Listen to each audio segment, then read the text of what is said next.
The speaker is Autumn Marsden from University of Iowa. Okay, please.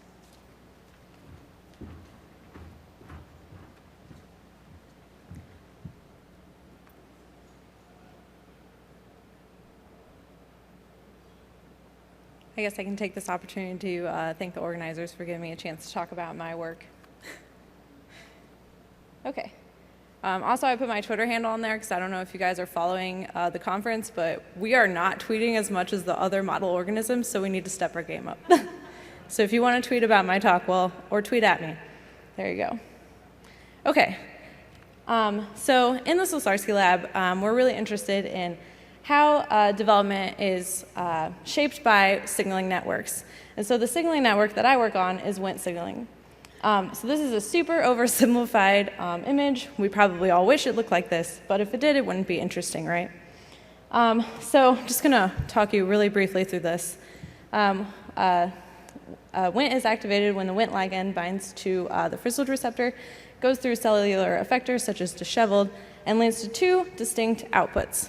The first one is Wnt beta-catenin, and this allows beta-catenin to go into the nucleus and turn on the transcription of genes that are important for things like stem cell maintenance or ciliogenesis. And so here we just have an image of beta-catenin at the membrane and in the nucleus. The other output is Wnt planar cell polarity, or PCP. And it's important for setting up the polarity of a cell, such as in the epithelium of a wing in flies. It's also important for cell migration, as seen here. The cell is migrating from this Wnt-activated cell. So it's really difficult to study Wnt signaling because it touches basically everything in development. So we were trying to find a way that we could manipulate Wnt signaling without disturbing the entire development of the embryo. So we use the dorsal forerunner cells. They migrate together and form Cooper's vesicle. So here we have a transgenic line where we can see the dorsal forerunner cells migrating here, and then forming Cooper's vesicle, which is a transient ciliated vesicle that sets up left-right patterning. Here you can see the cilia. Just to orient yourself where the DFCs are, in epiphyly, they're right here, and they have active calcium fluxing. So here I have this video, and if you pay attention right here, you can see these little blips of activity, and that is calcium being released, and it's more active than these cooler areas in the rest of the embryo. So it's pretty cool. And they also have converging Wnt signals. So in order to do the migration event and set up the KV, they have to use Wnt PCP, and then for Wnt beta-catenin, they set up the ciliogenesis. And they're easily amenable. We can use late injection strategies to just target our reagents to the DFCs. Another thing that makes Wnt signaling difficult to study is that cells are not necessarily just getting signals for Wnt beta-catenin or Wnt PCP. They're actually getting signals for, probably for both outputs. So we were interested in trying to find a modulator that might help the cell decide between Wnt beta-catenin or Wnt PCP. So we set out looking for a protein that binds disheveled, because we think that disheveled is central to this decision point. It's enriched in the DFCs because those are those calcium fluxing and converging Wnt signal cells. And it has calcium affinity because there has been some evidence that calcium is released when certain proteins are activated, and then it also antagonizes Wnt beta-catenin. So the protein that we found is naked cuticle.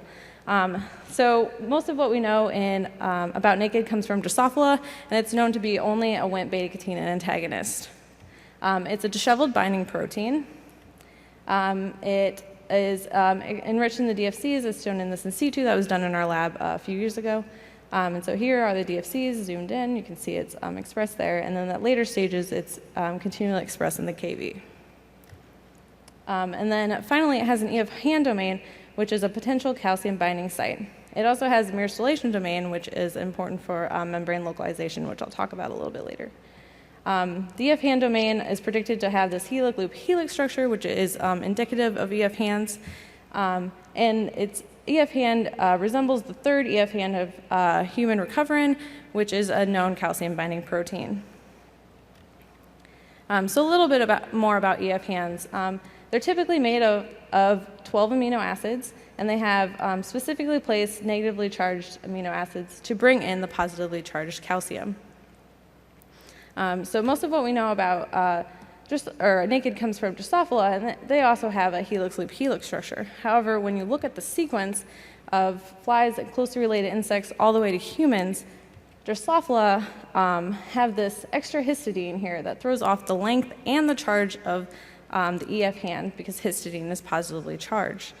And so we thought that was kind of interesting, so we wanted to look more into that. So in Drosophila, Nkd only acts as a Wnt beta-catenin antagonist. However, in all other animals, it has the potential to sense calcium.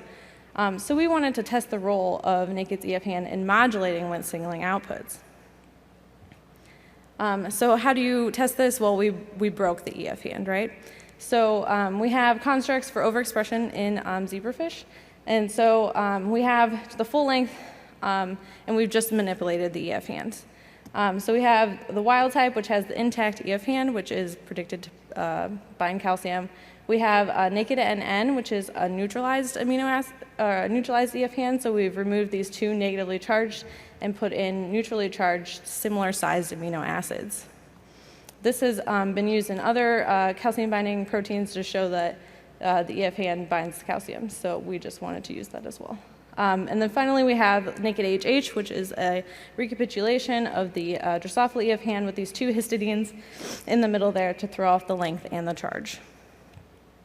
So today I'm going to talk to you about my localization and a couple functional assays that I've done with these forms. So if you remember earlier, I mentioned how the EF-hand of Nkd is similar to recoverin, and that it has a myristoylation domain. Well, recoverin is known as a myristoyl switch protein, and so it can shuttle between the membrane and the cytoplasm depending on its calcium-bound state. It either exposes or hides the myristoylation domain. So we wanted to see if Nkd has a similar localization pattern. So I looked in the calcium fluxing DFCs and in the calcium quiescent non-DFCs. So in the non-DFCs, you see that Nkd wild type, Nkd NN, and Nkd HH all show membrane localization. And so Nkd wild type has already been previously shown to do that. However, in the DFCs, we see that Nkd NN and Nkd HH still show this membrane localization. And Nkd wild type is still in the membrane. However, it's not continuously around the entirety of the membrane. And so I went through Z-stacks of cells, making sure that I went from the top to the bottom of all these cells and counted how many had this continuous membrane localization versus discontinuous membrane localization to see if there are any differences.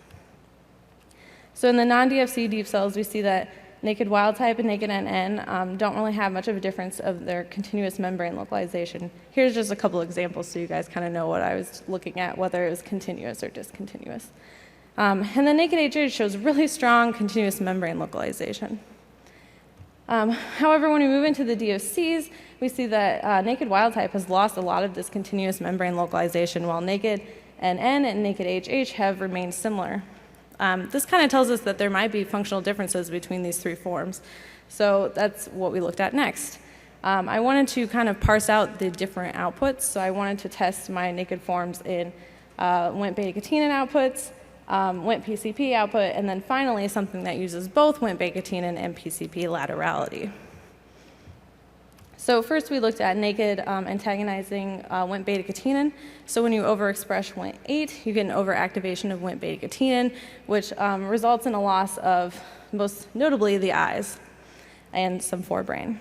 And so it's previously been shown that you can antagonize this with Nkd wild type, but what's pretty cool is that when we come in with Nkd NN that has the neutralized EF-hand and Nkd HH at half the dose of all the other ones, we can still rescue this. So it suggests that Nkd HH is a very potent Wnt beta-catenin antagonist, which is not surprising because that's what it is in Drosophila.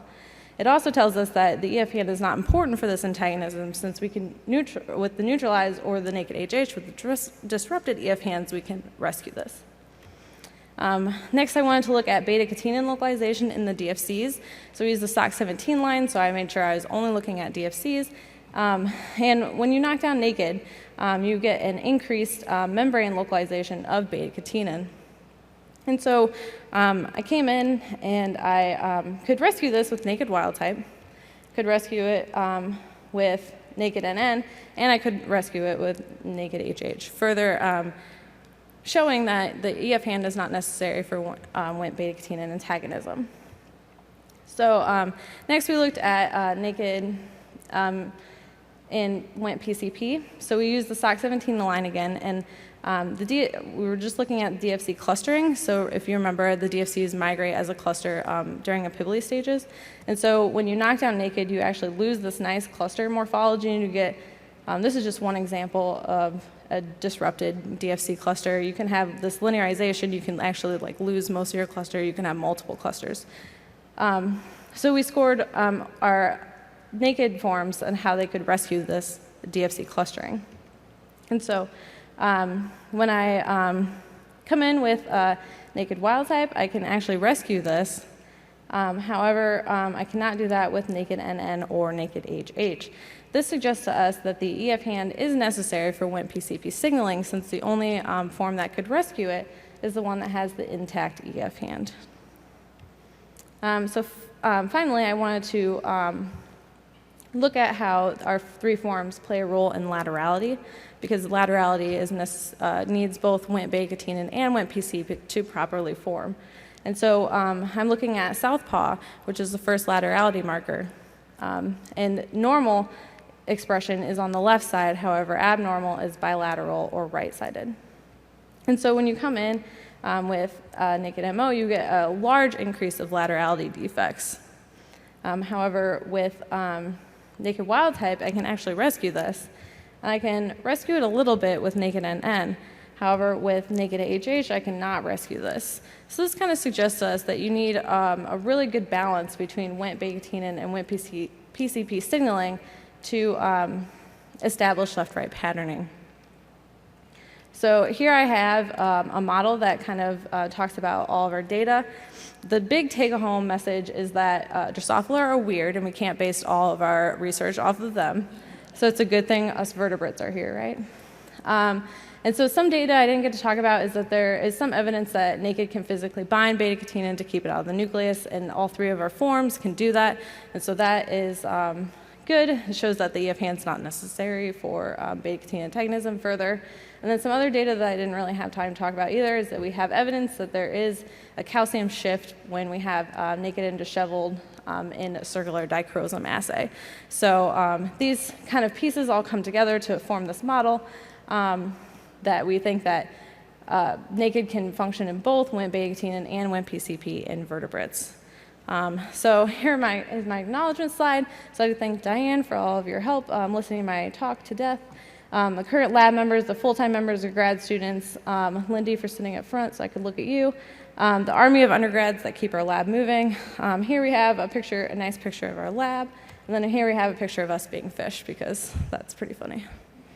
And so I'll take any questions at this moment.